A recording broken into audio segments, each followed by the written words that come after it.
ये जो बिल्डिंग है ना, ये इसका टेरर बहुत है। तभी 95, 96, 97 में क्राइम इतना बढ़ गया था कि रोज एक एनकाउंटर या एक शूटआउट होता था। मीडिया वाले जो है जितने इस बिल्डिंग में आए हैं उतने उस बिल्डिंग में नहीं गए, जबकि वो पोस्ट ज़्यादा बड़ी रही थी। हमें ऐसा लगता था कि यहाँ पर हम आए तो हम सेफ, ऐसा मतलब लगता था हाँ कि हमें सब सोर्स मिलेगा, आज का हमारी कहानी हो गई। आईपीएल स्पॉट फिक्सिंग का था और यहाँ पर वो जो सब गाड़ियाँ खड़ी हैं वो भगदड़ मची थी। तो तभी सब है ना, दाऊद का दुबई का ज़माना था। एक फ़ोन आया और सामने से वो औरत बोल रही है, ये देखो दुबई का फ़ोन है, कनेक्ट हुआ है, लो। तो ऐसे भी क्रिमिनल लोग भी इधर पत्रकार करके आते थे और क्राइम करते थे। मुझे तो ये बिल्डिंग ने पहचान दी है, ऐसा मैं कह सकता हूँ। और हमारी करियर यहीं से शुरुआत हुई है और करियर यहीं से बढ़ गई। ये जो प्रेस रूम है, ये क्राइम ब्रांच का, उससे मेरी बहुत अटैचमेंट है। मेरा एक डायल 100 कॉलम जो था वो शुरुआत 16 साल तक चला था। तो मैं कह सकता हूँ कि वो जो कुछ भी बढ़िया बन पाया उसका कारण ये बिल्डिंग रही। यहाँ देवेंद्र भारती साहब थे, हिमांशु राय साहब थे, मारिया साहब थे। तो ये बिल्डिंग को वो इतिहास बहुत बड़ा है। मैं 26 कमिश्नर देखे, कितने। नमस्कार, आप देख रहे हैं श्रेष्ठ भारत और मैं हूं सुनील सिंह। कभी मुंबई अंडरवर्ल्ड और आतंकी इतिहास का गवाह रही मुंबई क्राइम ब्रांच की इमारत खुद इतिहास बनने जा रही है। तकरीबन 116 साल पुरानी ये इमारत, जैसा कि हम देख रहे हैं, जर्जर हो चुकी है और इसे तोड़ने का फैसला लिया गया है। कभी हज यात्रियों के लिए बनी इस इमारत को साल 1909 में स्वतंत्रता आंदोलन से जुड़ी खुफिया सूचनाओं एकत्रित करने के लिए CID को दे दिया गया था। बाद में इसे मुंबई क्राइम ब्रांच का मुख्यालय बना दिया गया और मुंबई आए हर IPS का एक सपना हुआ करता था कि उन्हें कभी इस इमारत में बैठने का मौका मिले। मुंबई के वर्तमान पुलिस आयुक्त देवेंद्र भारती ने भी DCP क्राइम से लेकर एडिशनल CP क्राइम तक का लंबा समय इसी इमारत में बिताया और अंडरवर्ल्ड से लेकर आतंकवाद के खिलाफ लड़ाई में महत्वपूर्ण भूमिका निभाई। इसी इमारत के लॉकअप में 1993 मुंबई बम धमाकों के सिलसिले में अभिनेता संजय दत्त से भी पूछताछ हो चुकी है। तो अंडरवर्ल्ड डॉन छोटा राजन, अरुण गवली, दाऊद इब्राहिम की बहन हसीना पारकर भी इसी इमारत में बने लॉकअप के मेहमान रह चुके हैं। सबसे बड़ी बात कि 26/11 मुंबई आतंकी हमले के लिए पाकिस्तान से आए 10 आतंकियों में से एकमात्र जिंदा बचे अजमल कसाब को भी इसी इमारत के लॉकअप में रखा गया था। इस इमारत से सिर्फ पुलिस वालों की नहीं, मुंबई के उन क्राइम रिपोर्टरों की भी भावनाएं और यादें जुड़ी हैं जिन्होंने ये सब होते हुए देखा और रिपोर्ट किया है। श्रेष्ठ भारत में आज हम इसी इमारत के नीचे ऐसे ही कुछ चुनिंदा रिपोर्टरों की याद ताज़ा करने और उनके अनुभव को जानने आए हैं। इन सभी पत्रकारों से मैं बात करूंगा, इनकी यादें को सुनूंगा और इनके अनुभव को जानूंगा। लेकिन उसके पहले मैं बात करूंगा दीपक राव से, जो कि एक इतिहासकार हैं और ख़ास करके मुंबई पुलिस के ऑफिशियल इतिहासकार हैं, जो इस इमारत के इतिहास के बारे में बताएंगे कि इस इमारत का इतिहास क्या रहा है। सर, सबसे पहले तो धन्यवाद हमसे बात करने के लिए। ये बताइए कि इस इमारत का इतिहास जो है ये क्या रहा है, कितनी पुरानी ये इमारत है और इसकी बनावट जो है किस तरह की खास है और कैसे अपने आप में एक अद्भुत और अनोखी इमारत थी, लेकिन हालांकि अब इसे तोड़ा जा रहा है क्योंकि जर्जर हो चुकी है। ये 1908 में ये इमारत बनी। ये बनी हुई है मलाड स्टोन से और बनने के बाद वो हज ऑफिस कमेटी को दिया था। लेकिन वही साल में 1908 में तिलक राइट में मुंबई पुलिस कामयाब नहीं हुए कंट्रोल करने में राइट, तो गवर्नमेंट ने डिसाइड किया क्या एक CID की स्थापना किया जाए। सो 8 तारीख जून 1909 में CID means criminal investigation department खोला गया। उनका मेन मोटिव था टू कीप पॉलिटिकल इंटेलिजेंस, सब पॉलिटिकल समाज के जो भी काम कार्य थे, मूवमेंट, उसके ऊपर वॉच रखने के लिए। उसके साथ क्राइम का ब्रांच का भी काम चालू था। बट ये 1920 में काम बढ़ते गया, पहला महायुद्ध ख़त्म हुआ और दुनिया आगे बढ़ती गई, पॉपुलेशन बढ़ा, क्राइम बढ़ते गया, तो इसको अलग किया गया। DCP क्राइम ब्रांच की स्थापना हुई। वहाँ से DCP क्राइम ब्रांच यहीं बैठते, DCP स्पेशल ब्रांच को अलग ऑफिस दिया गया। इसमें ये आप बता सकते हैं कि अब तक कौन कौन से IPS अफसर बड़े जो है इसमें बैठ चुके हैं? इंडिपेंडेंस के बाद इंडियन ऑफिसर ही जो सब इंस्पेक्टर से डिप्टी कमिश्नर बनता था वही DCP बन के क्राइम ब्रांच में रहता था। उसमें V सामी, वेरी फेमस DCP, उषा उटुप के फादर।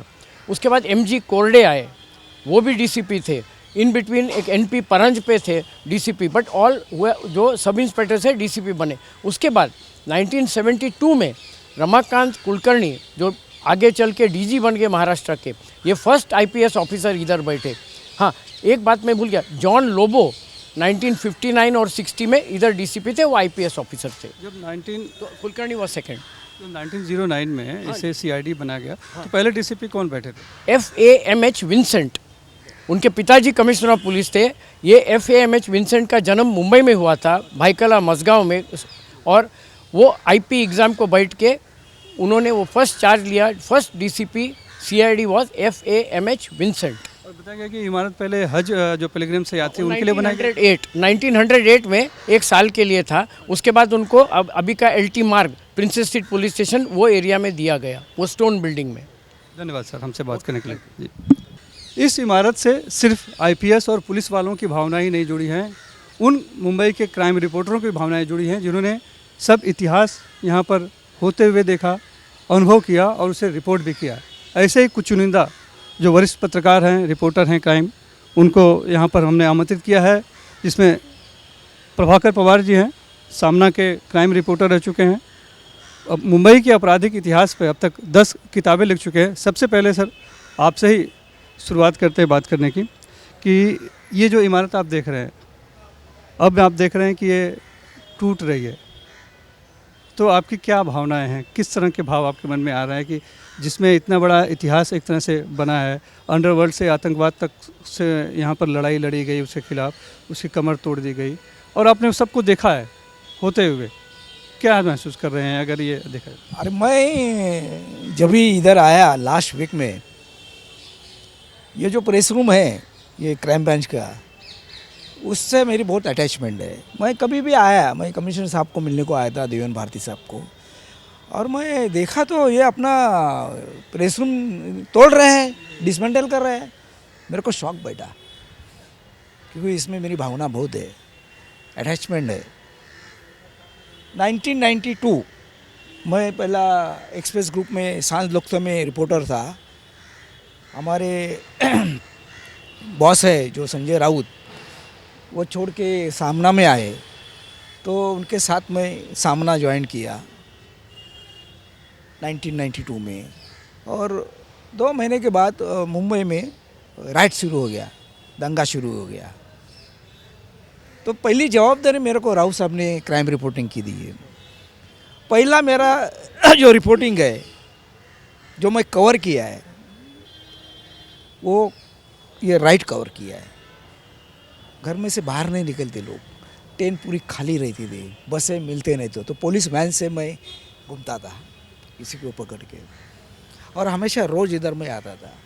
तो वहाँ से मेरी ये शुरुआत है। अभी तक मैं आता हूँ, 32 साल हो गया इसमें। उस समय कौन थे क्राइम डीसीपी? क्योंकि उस समय मेरे ख्याल से एडिशनल सीपी की पोस्ट नहीं हुआ करती थी, क्राइम डीसीपी सब कुछ हुआ करते थे उनके पास। हाँ, तो तभी मैं जब आया तभी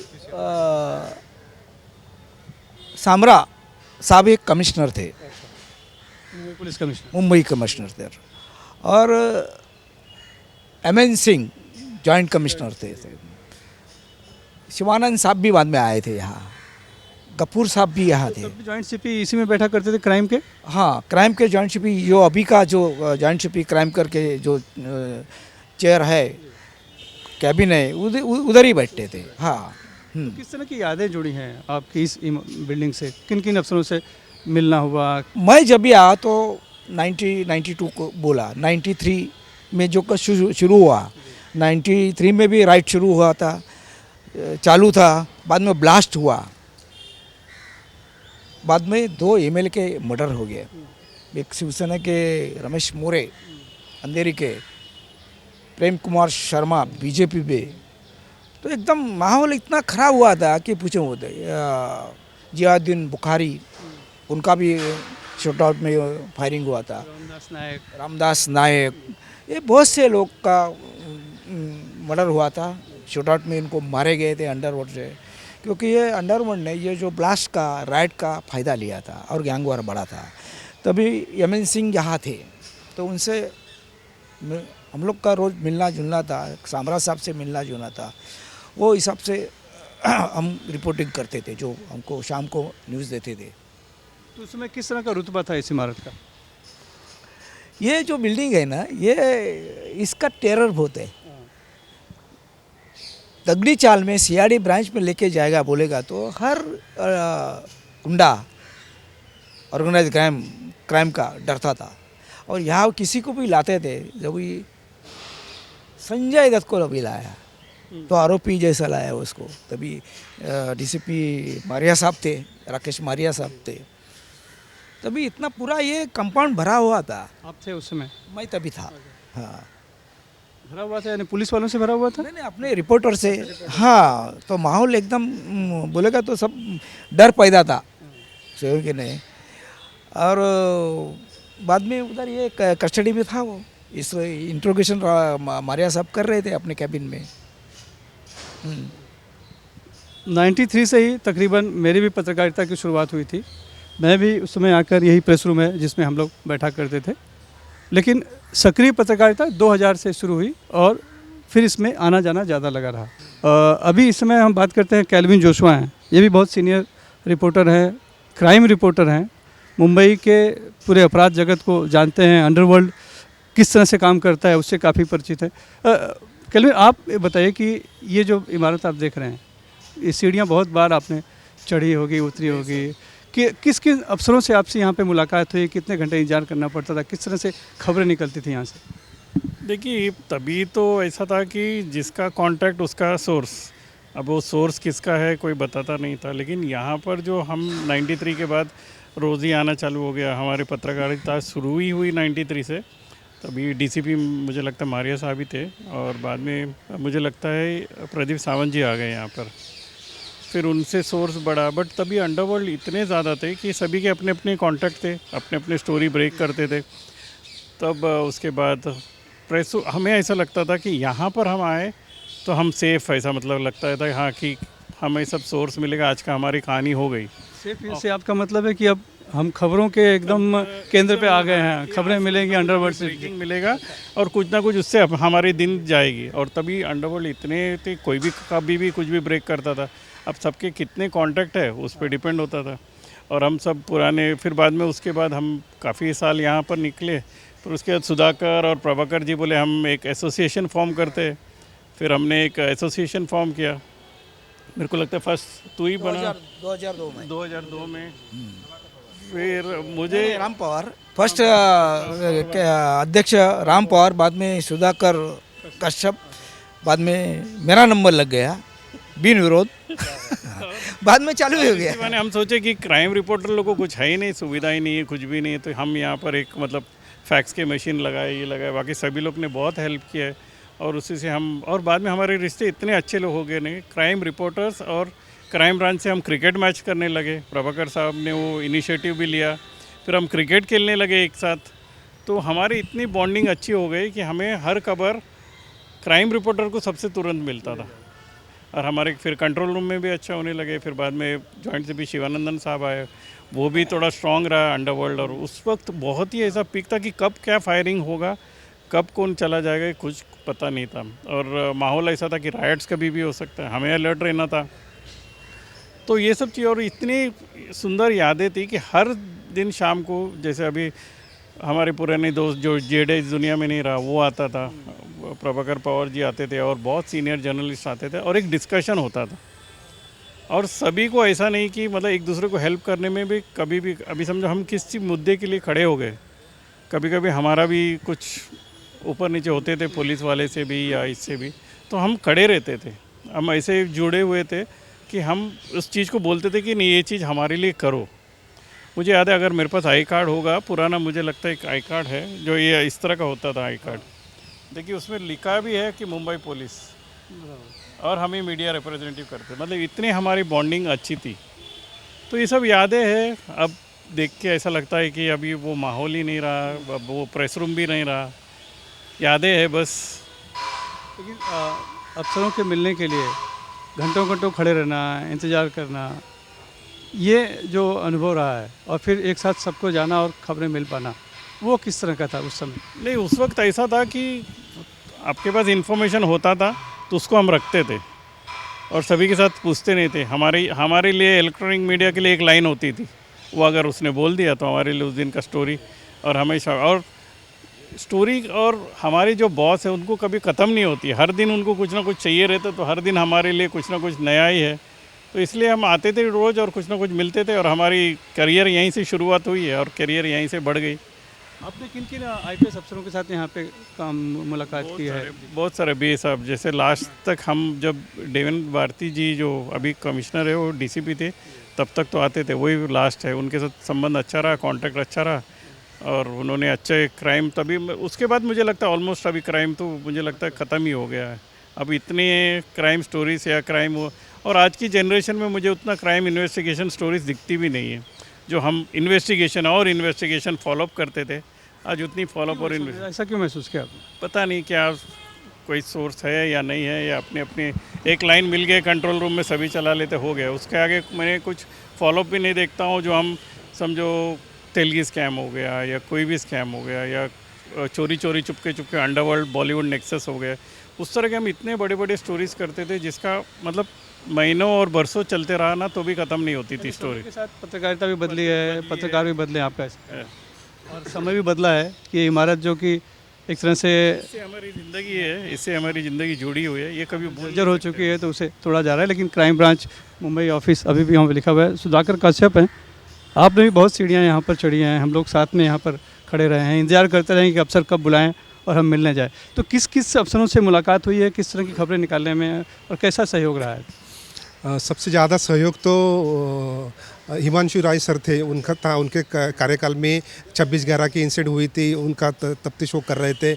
उसके बाद भी बहुत से केस उनके पास थी। जो क्रिकेट बुकी का जो मामला था वो भी उनके पास था।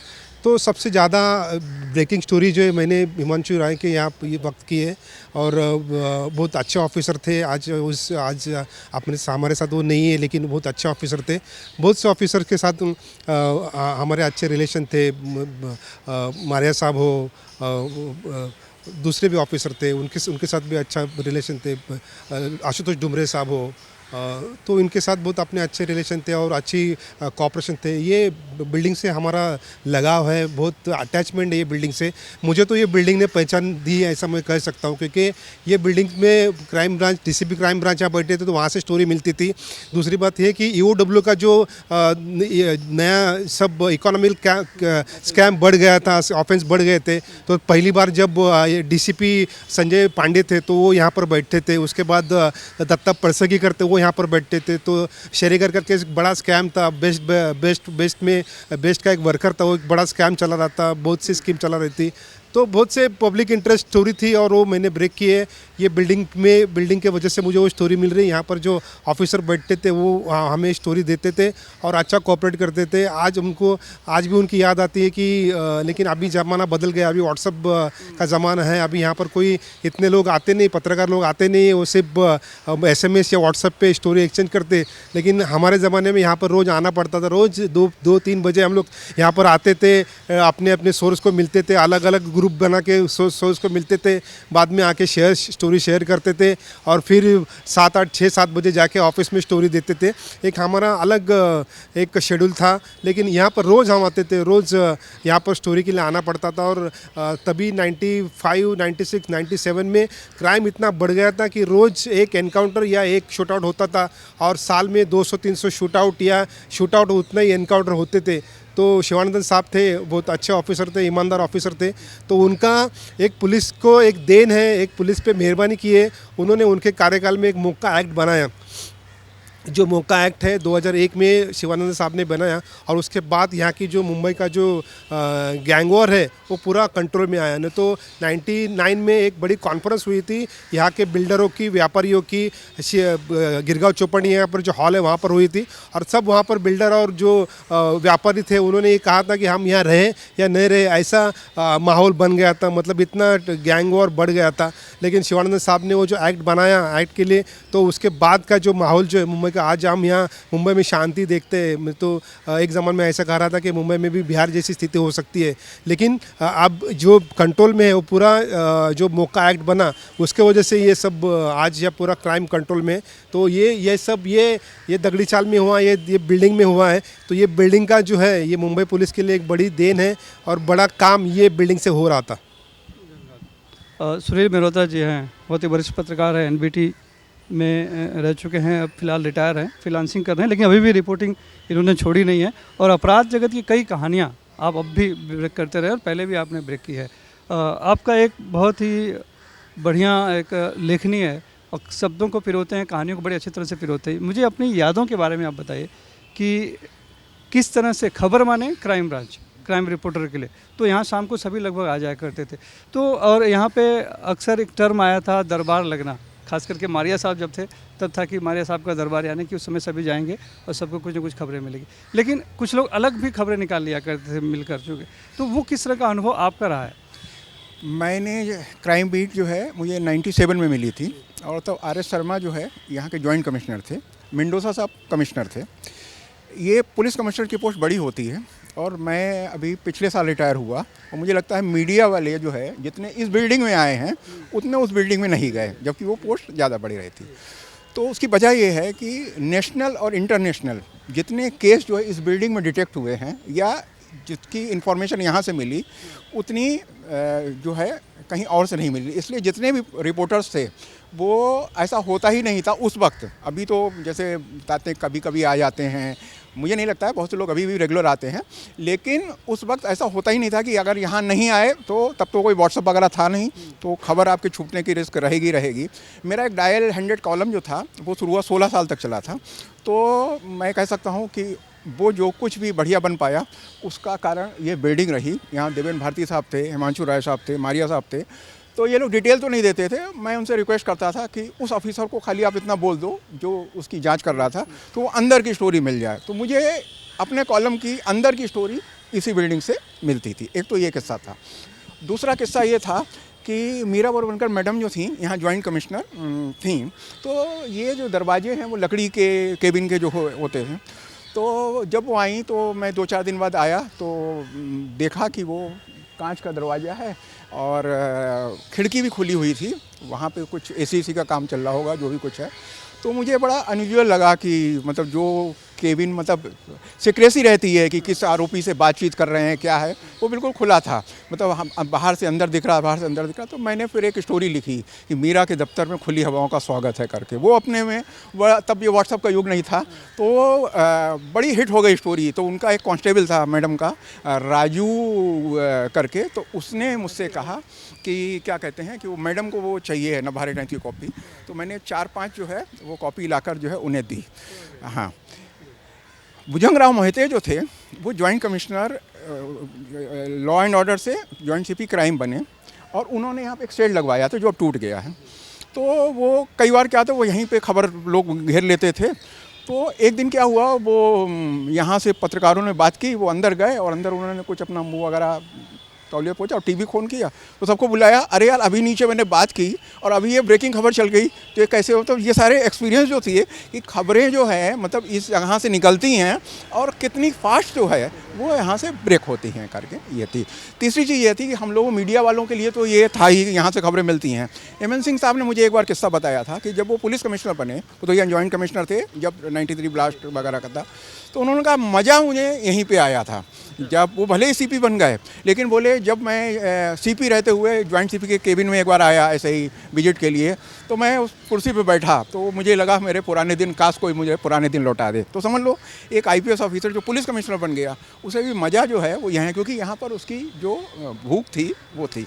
मारिया साहब जब सीना बोरा वाला केस हुआ था तो उस वक्त उन्होंने मुझे इंटरव्यू दिया था, तो उस वक्त उन्होंने मुझे कहा था कि चाहे कोई मुझसे कह दे कि क्या कहते हैं, मतलब डिटेक्शन की जो भूख थी, मारिया साहब जो 93 ब्लास्ट वगैरह का था, तो उनका कोई मुझे प्रमोशन दे या ना दे, मुझे कोई कह दे कि तुम्हें आजीवन जो है DCP डिटेक्शन बना के रखेंगे, तो मेरा एक पैशन है, नशा है करके। तो समझ लो वो ये बिल्डिंग जो थी ना, उसकी जो भूख है डिटेक्शन की, ऐसे ही जो पत्रकार हैं ना, उनकी यहाँ से खबर निकालने की जो भूख है, इसलिए इस बिल्डिंग का जो इम्पोर्टेंस है ना वो कोई भूल नहीं सकता। और मैं रिटायरमेंट के बाद भी हर महीने कम से कम 3 बार जो है यहाँ आते ही आता हूँ, क्योंकि ये इससे अपने अलग नहीं कर सकते। ये जस्ट मेरा दूसरा घर या तीसरा घर है करके। लेकिन अब ये इमारत आप देख रहे हैं कि खाली करा दी जा चुकी है, इसे तोड़ा जाना है। जो अफसर बैठा करते थे, डीसीपी क्राइम ब्रांच के यहाँ पे बैठा करते थे, यहाँ जॉइंट सीपी क्राइम का केबिन हुआ करता था। ये जो था डीसीपी प्रदीप सावंत साहब थे, तब जो डीसीपी की जो डिटेक्शन की पोस्ट थी बहुत पावरफुल थी। फिर नीरज ग्रोवर केस जब हुआ तो भारती साहब तब डीसीपी थे। नीरज ग्रोवर केस में भारती साहब को प्रमोशन दिया गया एडिशनल सीपी, और ये पोस्ट को जो है वो एडिशनल सीपी क्राइम की पोस्ट जो एडमिन हुआ करती थी, वो पोस्ट जो है वो फिर वो जो है ऑपरेशन पोस्ट हो गई। इससे पहले जब 2003 का मुलुंड ब्लास्ट हुआ था, तब जो है फर्स्ट फ्लोर जो है वो एडिशनल सीपी क्राइम की पोस्ट, वो भी एडमिन थी। मारिया साहब को उस केस की जांच दी गई थी, तो पोस्ट जो है हालांकि उन्हें वो बनाया गया था ऑफिसर ऑन स्पेशल ड्यूटी करके, लेकिन तब वो पोस्ट नहीं। तो ये डीसीपी जॉइंट सीपी क्राइम के पहले जो पावरफुल पोस्ट है वो डीसीपी डिटेक्शन की ही हुआ करती थी करके। यानी जितने भी बड़े नाम हैं मुंबई पुलिस के आप देखेंगे, चाहे वो डॉक्टर सत्यपाल सिंह का ले लीजिए, राकेश मारिया जी के ले लीजिए, देवेन भारती अभी फ़िलहाल मुंबई पुलिस कमिश्नर हो ही चुके हैं, मीरा बोरवणकर रही हैं, इसके पहले भी कई लोग रहे हैं, भुजंगराव के आपने नाम लिया, श्रीधर वो वगल यहाँ पर रहे हुए हैं, डी शिवानंदन यहाँ पर रहे हुए हैं। तो सभी लगभग बड़े नाम जो मुंबई पुलिस के हैं, कभी न कभी उन्होंने इस इमारत में बैठे हैं और डीसीपी डिटेक्शन या फिर एडिशनल सीपी या जॉइंट सीपी का पद यहाँ पर उन्होंने उसको चार्ज लिया। ये इस जगह की इतनी मतलब वो रहती है, कहते हैं महत्वाकांक्षा या इच्छा, कि कई जॉइंट सीपी जो लॉ एंड ऑर्डर में रहे वो यहाँ आए। जैसे हिमांशु राय साहब थे, सदानंद दाते साहब थे, भुजंगराव मोहिते साहब थे, ये सब के सब जो है joint CP law and order से जॉइंट सीपी यहाँ बने। और हिमांशु राय तो मुझे लगता है सबसे लंबा टेन्योर, करीब 3 साल 9 महीने के आसपास का टेन्योर उनका रहा सबसे ज़्यादा। और भारती साहब का joint CP law and order का करीब 4 साल का टेन्योर रहा।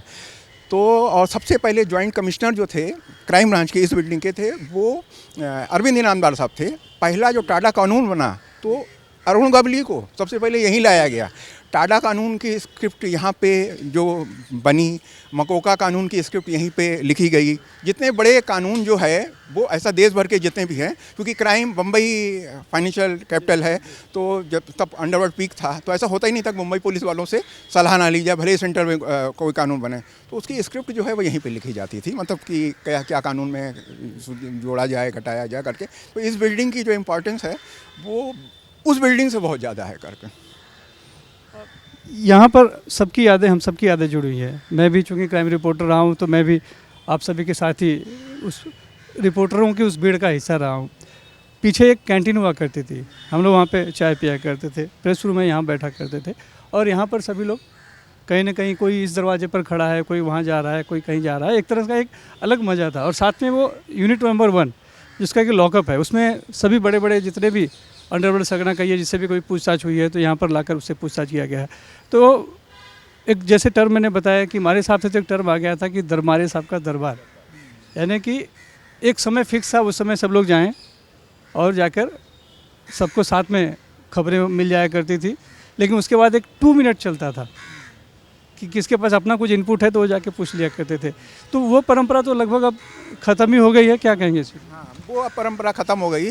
हर रिपोर्टर यहाँ खड़ा रहता था, और वैसे तो सबको एक साथ बुलाया जाता था, लेकिन रिपोर्टर जो है अंदर जाने के बाद फिर बाहर आ जाता था और फिर वो अपनी लाइन लेकर कंफर्म करने के लिए फिर जाता था। तो वो भी एक अपने में एक वो था, मज़ा था करके, कि वो गया तो अब दूसरा वाला टेंशन में रहता था कि ये क्या खबर लेके आया, फिर वो उसका अखबार जिससे जुड़ा हुआ अगले, तो उसका एक अलग रोमांच था करके। वो पत्रकारिता जो है ना, वो कंपटीशन नहीं कह सकते हैं, उसका एक अलग रोमांच था। वो खबर, इनके इतने लोगों के बीच में हम खबर अलग लेके आए और पता नहीं चला। तो तब ये सीसीटीवी कैमरे वगैरह भी नहीं थे, तो कोई को डर भी नहीं था, ऑफिसर भी खुल के बोल देते। अभी तो थोड़ा डर भी रहता है कि कौन कहाँ गया, तो वो बताने में भी थोड़ा डर लगता है कि वो खबर नहीं। कॉन्सेप्ट बहुत था ना, ब्रेकिंग न्यूज़ के कॉन्सेप्ट बहुत था, बट ऐसा नहीं था। हम अगर समझो हम आज ब्रेक करते और कुछ चला लेते, बाद में किसी का रिक्वेस्ट आता तो हम दे भी देते हैं और हम ले भी लेते थे। मतलब हमारा काम था फर्स्ट हम चलाए जहाँ से हमारी बॉस खुश हो जाए, बाद में, और वो यहीं से मिलता था। आपका जो सोर्स है और आपका जो करियर है और आपका जो दाना पानी है वो यही है, और दूसरा कोई नहीं था। दरबार की शुरुआत जो है टर्म की, ये कब से हुई? ये मारिया साहब के समय ही ये दरबार शब्द का इस्तेमाल हुआ। बेसिकली ये दरबार जो है वो मीडिया के लिए जोड़ दिया गया। हकीकत में ये थी कि मारिया साहब क्या थे कि वो हर यूनिट की वो क्लास लेते थे, वो बुलाते थे, मीटिंग चलती थी। तो कोई ऑफिसर नीचे मिल गया तो वो उनका वो एक अलग टेरर रहता था कि वो क्या था, कांस्टेबल से भी पूछते थे तुम्हारा काम क्या, और एसीपी से भी पूछते थे। उनका होता है कि एसीपी सीनियर को जोड़ देता ज़्यादातर, तो उनका क्या वो था। तो मैं एक आध बार आया तो बोले एसीपी साहब कोई थे, तो उनसे पूछा, बोले नहीं अभी बाद में बात करते हैं, अभी मारिया साहब के दरबार जाना है। तो बेसिकली ये दरबार जो है वो सिर्फ मीडिया के लिए नहीं था, वो पुलिस वालों के लिए भी था कि मारिया साहब के दरबार में अपने को हाजिरी जो है बताना है कि इस हफ्ते का तुम्हारा क्या स्टेटस है, ये सब क्या है। मीडिया का जो दरबार जो कहलाया वो मारिया साहब के जाने के बाद भी बाकी सब जॉइंट कमिश्नर भी उन्होंने कम से कम परंपरा जारी रही। एक्चुअल में क्या हुआ, सबसे ज़्यादा अगर खबरें किसी के समय में मिली, जॉइंट सीपी की बात कर रहा हूँ मैं, हो सकता बहुत से लोग वो हैं, हिमांशु राय साहब के समय में सबसे ज़्यादा खबरें मिली करके, वो बहुत खबरें देते। डॉक्टर कैसर जी भी यही कहा। हिमांशु राय साहब उनके कार्यकाल में बहुत कुछ हुआ था, इसीलिए वो बहुत सी खबरें मिलती थी। मतलब एक इंसिडेंट हुआ नहीं तो दूसरा इंसिडेंट हो जाता था, जैसे मैंने पहले बताया कि किस तरह से हो रहा है। तो इसके लिए वहाँ उनके कार्यकाल में बहुत ज़्यादा स्टोरी मिलती थी। 35 साल मुझे हो गए पत्रकारिता में, और 97 से क्राइम बीट में हूँ और रेगुलर में आया। लेकिन एक दिन ऐसा भी हुआ कि ये मीडिया के लिए ये बंद कर दिया गया कुछ घंटे के लिए। तो वो आईपीएल स्पॉट फिक्सिंग का था और यहाँ पर वो जो सब गाड़ियाँ खड़ी हैं वो भगदड़ मची थी। तो वो करके तो फिर बाद में क्या, जब तक कि उसे पुलिस कस्टडी में वो किला कोर्ट में पेश नहीं किया जाता आरोपियों को जो है, तब तक तो ये मीडिया के लिए जो एक दिन के लिए 26/11 में भी बंद नहीं हुआ था। ये वो आईपीएल स्पॉट फिक्सिंग में मीडिया के लिए बंद किया कि इतनी मीडिया का क्रेज, मतलब समझ लीजिए कितना मीडिया का ये इस बिल्डिंग से कितना ज़्यादा वो है कि खबरों का वो जो है करके, तो मीडिया के लिए लॉ एंड ऑर्डर के हिसाब से कि बगैर में मीडिया वाले इंजर्ड ना हो जाए करके वो करके, तो वो कुछ मुझे लगता है 12-13 घंटे के लिए मीडिया के लिए बंद किया गया था। ये 26/11 का आतंकी अजमल कसाब को यहाँ 2 से 3 महीने तकरीबन, लेकिन कभी मीडिया के लिए बंद नहीं हुआ कर।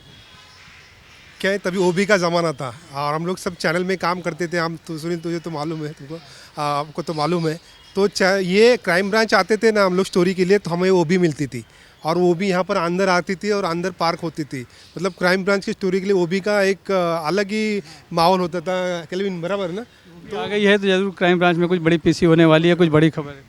कुछ बड़ी खबर है। और वो ओबी से दिन भर लाइव करते थे, स्टोरी देते थे, बाइट भेज सब मतलब वो भी एक क्राइम ब्रांच के लिए स्टोरी के लिए वो भी खास मिलती थी। कुछ याद होगा कि बड़ी खबर कौन सी ब्रेक की होगी, यहाँ से मिली होगी कुछ? हमारे पास अंडरवर्ल्ड और बॉलीवुड नेक्सस की बहुत बड़ी खबर थी उस वक्त, और बाद में बड़े बड़े एक्टर जैसे सलमान खान वगैरह का भी पूछताछ हुआ था। तो वो बहुत हुआ था कि भरत शाह और अंडरवर्ल्ड नेक्सस था। फाइनेंस कैसे होते थे बॉलीवुड पे अंडरवर्ल्ड का, किस थ्रू रूट में होते थे, ये बहुत बड़ी खबर थी। और उसके वजह से हमने बहुत मतलब अंडरवर्ल्ड से थ्रेट भी झेला है, ऐसा नहीं कि नहीं, लेकिन वो स्टोरी वाकई में हमारी करियर भी बनाई थी, क्योंकि और उसमें थोड़ी भी कवर मिलती तो हमारे लिए बाइट बोले तो किसी का इंटरव्यू नहीं मिलते थे। तो हम ऐसे सीनियर प्रभाकर पवार या किसी को पकड़ते थे और एक इंटरव्यू लेते थे और हमारी स्टोरी चल जाती थी। इसी बहाने हमारे मतलब वो नहीं तो कोई सीनियर भी एक्सपर्ट के तौर पर जो मिल जाए वो ऐसा। तो आप तो एक एक्सपर्ट ही हैं और आपने इतनी किताबें भी लिखी। बीच में आपने बोला ना वो कैंटीन बिंटिंग का, मैं एक किस्सा बताता हूँ। अभी पुराना किस्सा है, वो वेरी इंटरेस्टिंग है। मैं तो नाम तो नहीं एक का लेने वाला हूँ, लेकिन शुरू में हम लोग आने से पहले 92 से पहले बहुत से सीनियर लोग हैं, क्या अब्दुल गनी, सुरेंद्र मोदी, किरण नाबर, ये बहुत लोग सुबह सुबह आते थे। 7 बजे प्रेस रूम खुलता था। तो तभी समय ना दाऊद का दुबई का ज़माना था। अरे दुबई में जाके आया था, अरे कुछ तो दाऊद को मिल के आया, ऐसा एक माहौल था तभी। तो मोदी अपना जन्मभूमि गया, अभी बेचारे डेथ हो गया उनका। तो वो हमेशा इधर प्रेस रूम में आते थे। तो एक जो बंदा है ना अपना, सब लोग आप जानते हैं उनको, तो वो आके कैंटीन में गया चाय पीने के लिए। वो दरमियान है ना एक फ़ोन आया, ट्रिंग ट्रिंग ट्रिंग ट्रिंग ऐसा बज गया। तो मोदी ने उठाया और सामने से वो औरत बोल रही है, ये देखो दुबई का फ़ोन है, कनेक्ट हुआ है, लो। तो मोदी डर गया। मोदी बोला ये क्या सारा दुबई का फ़ोन इधर किधर? तो इधर से कोई नहीं फ़ोन किया। नहीं आप इधर तो नंबर दिया है, इधर से ही कनेक्ट हुआ है। अरे बाप रे, तो बोला नहीं ऐसा नहीं है, हमारे इधर नहीं है कोई ऐसा। तो और वो डर गया मोदी, रख दिया फ़ोन। बाद में वो अपना बंदा आया रिपोर्टर, उसको पूछा अरे तू क्या फ़ोन किया था क्या दुबई में? वो डर गया, उसको मालूम नहीं मोदी आने वाला है करके। वो पहला जल्दी आया था, उसको बोला अभी अभी कोई नहीं आएगा, वो 7 बजे कौन आएगा? तो फिर मोदी डर गया और तभी सुभाष अवस्थी अपना पीआरओ था, तो उसको कंप्लेंट किया। तो कंप्लेंट करने के बाद सुभाष अवस्थी भी डर गया ना, अरे ये क्या साला लफड़ा है, दुबई से इधर प्रेस रूम में फ़ोन आने लगा, बोलेगा तो क्या है। तो फिर उसने MTNL को जाके मिला उधर, बोला ऐसा ऐसा फ़ोन है हमारे इधर दुबई से, मालूम नहीं किसका क्या है। तो फिर उन्होंने लगाया सब, ये सब लिस्ट निकाला सब। अरे इतना फ़ोन बाप रे दुबई से कि पूछो मत, 8-9 लाख का बिल हुआ था PRO के का पुलिस का। अरे ये PRO अवस्थी फट गई, ये साला लफड़ा है अभी। उसने फिर केस रजिस्टर किया इधर EOW में, फिर वो बंदे ने पैसा भरा पूरा, नहीं तो उसको अरेस्ट होना था। अभी वो हाई कोर्ट में पुलिस वाले ने, वो जो बंदा अपना पत्रकार था, कहने का मतलब क्या कि उसके बाद हम लोग ना ये सुधाकर वगैरह हम लोग फिर ये एसोसिएशन फॉर्म किया, हम लोग सब साथ में आके। और पहला जो अध्यक्ष है वो राम पवार को किया, बाद में इसको किया, राम को वापस खड़ा रहने का था। तो कई लोग बोले नहीं अभी सुधाकर काम करने वाला आदमी है, इलेक्शन में खड़ा हो गया वो और 1 वोट से जीता वो मेरे। तो कहने का मतलब ये जो एसोसिएशन है इसमें भले बुरे लोग आते थे। एक को यहाँ से छोटा शकील से वो बात कर रहा था, उसको लेके गया ना, एक को टाडा में लेके गए, टाडा में अरेस्ट किया 2 लोग को। हाँ समझे कि नहीं? तो ऐसा भी है इधर मिसयूज। बाद में हम लोग सब करने भी आते थे और वो हाँ एक तरह से अंडरवर्ल्ड के लिए खबरी का भी काम करते थे। वो जो ये इनने बताया ना, ये हम लोग सब मिल के फिर आईडी देने का शुरू किया, ये हम लोग शुरू किया है जब एसोसिएशन हमें फॉर्म किया। तो ऐसे भी क्रिमिनल लोग भी इधर पत्रकार करके आते थे और क्राइम करते थे। तो 3 लोग तो गया काम से, 2 तो एक मोका में गया और एक टाडा में गया और एक अभी कोर्ट में है, किधर है में। तो ये बिल्डिंग को वो इतिहास बहुत बड़ा है। मैं 26 कमिश्नर देखे, कितने साम्राज्य बराबर है। हाँ MN सिंह से अभी तक, इनको तो मैं अभी जो नए है ये अभी बोला ना, अभी कुछ रहा नहीं है, मिलने का कोई सोई है नहीं है। पहले जो लोग सब लोग मिलते थे बिंदा, अरे प्रभाकर पवार आओ, ए केल्विन आओ, सुधाकर आओ, संजय आओ, अभी कोई मिलाता नहीं, डरते भागते हैं। क्यों भागने की क्या जरूरत है? हम लोग क्रिकेट खेलते हैं, शिवानंद साहब थे, DN यादव साहब थे, हम लोग क्रिकेट किया है ना। समझने के परमवीर होते एडिशनल CP थे प्रदीप सावंत, उसने तो काम बहुत किया, कुछ भी कंट्रोवर्सी हो, लेकिन उसका जैसा जिंदा दिल पुलिस ऑफिसर कोई नहीं। काम बहुत किया, 300 के ऊपर उसने इनकाउंटर किए। शिवानंद साहब ज़बरदस्त थे। MN सिंह साहब को तो क्या रुबाब था। ये MN सिंह साहब नहीं किया, पहले यहाँ कोई घड़ा वगैरह रहता था, फिर लोगों ने कहा कि मंत्रालय का प्रेस रूम देखो, ये सब देखो, तो सिंह साहब रिटायर होने को थे, तो फिर सब लोग गए, तो उन्होंने कहा पहले क्यों नहीं बताया। और फिर 2 दिन के बाद ही पता चले यहाँ पर्दा भी आ गया, फ्रिज भी आ गया, TV भी आ गया, कुर्सियाँ वगैरह भी गई। तो MN सिंह साहब ने इसका वो बहुत क्या कर। एक चीज़ और बता रहा हूँ, यहाँ पे होता है ना, हर रिपोर्टर की भूख होती है सोर्स कहाँ से मिले, ऊपर तक जहाँ से खबर मिले तब पहुँचने की खबर उसके पास है, वो कहाँ से मिले। तो यहाँ पे एक चाय वाला, तो उसकी डेथ हो गई पकिया करके। मैं पूछने वाला था अभी, क्योंकि 26/11 के समय जब कसाब को रखा गया था तो नमक ज़्यादा डाल देता था, उतना चिढ़ता था। लेकिन वो तो मैं जो है वो धीरे धीरे एक आध बार उसने खबर बताई, तो फिर मुझे लगा इससे कुछ खबर मिल सकती है। तो फिर मैं जो है शाम को ऑलमोस्ट मैं आता ही आता था यहाँ पे, ऐसा होता नहीं था, चाहे 7 बजे आऊँ लेके आता। तो उससे थोड़ा पूछ लेते और क्या, तो वो क्या था कि किसी को चाय वाय पिलाना है, या वो होता है आरोप, पुलिस वाले आरोपियों को भी चाय वाय खाना वाना तो सब एक वो होता ही है ना। तो खबर पता चल जाती कि यहाँ पे कुछ है, वो उसे ये नहीं पता था कि ये, लेकिन जो कुछ लेके आए। तो फिर वहाँ पे अपना जाके बैठ जाए। तो धीरे धीरे कभी 10 बार कोशिश की या 10 जगह गए यहाँ पे, तो 1-2 जगह मिल जाती थी खबर। तो वो सोर्स जो होता है इस बिल्डिंग का, मतलब जो होता कैसे जो, वो भी एक पकिया का भी जो है अपना एक्सपीरियंस। ये अभी बोला ना सुधा क्या अपना क्या हिमांशु राय साहब, बहुत बढ़िया आदमी था, लॉ एंड ऑर्डर में भी थे वो, वेरी कोऑपरेटिव। उसको एक SMS किया ना तो इमीडिएट उनका रिप्लाई आएगा, वेरी हेल्पफुल। मैं ऐसा ऑफिसर मैं देखा नहीं है। दाते साहब, सदानंद दाते भी यहाँ जॉइंट कमिश्नर थे, एकदम वेरी कोऑपरेटिव। तो ऐसे लोग ने ये जो बिल्डिंग है दगड़ी चाल, इनकी जो रुबाब जो बढ़ाया है, वैभवशाली जो है ये बिल्डिंग, उसको ज़्यादा जान जो लाया, टेरर जो पैदा किया, तो ये अधिकारी का भी उसमें ये है। MN सिंह है, शिवानंद साहब ने, आप बोले ना प्रेस रूम में ज़्यादा प्रेस कॉन्फ्रेंस ये मारिया साहब ने लिया है, प्रदीप सावंत ने लिया है, जो बामलाश में जो आर्म्स एम्यूनेशन जो छुपा के रखा था, तो इधर लाके अभी भी आप फोटो देखो, इतने बड़े बड़े फोटो है। तो इधर जो हमको जो न्यूज़ मिलता था तो यहाँ से ही मिलता था, अर्जुन भी यहाँ से ही मिलता है। लेकिन जो पहले का जो रुबाब था, रौनक थी, वो अभी है नहीं है। ऑफिसर का जो रहता है, कोई आंख पे लेता नहीं। वो पहले के ऑफिसर खुद जवाबदारी लेते थे, पुलिस ऑफिसर के अपने नीचे के जो ऑफिसर है उनको प्रोत्साहन देते थे, काम करो। PSI भी बाइट देते, लेकिन अभी नहीं है। अभी डर के मारे पुलिस लोग काम कर रहे हैं, ये बहुत दुर्भाग्यशाली है। कोई काम करने को अभी तैयार नहीं होता है, रिस्क लेने के लिए तैयार नहीं तो है।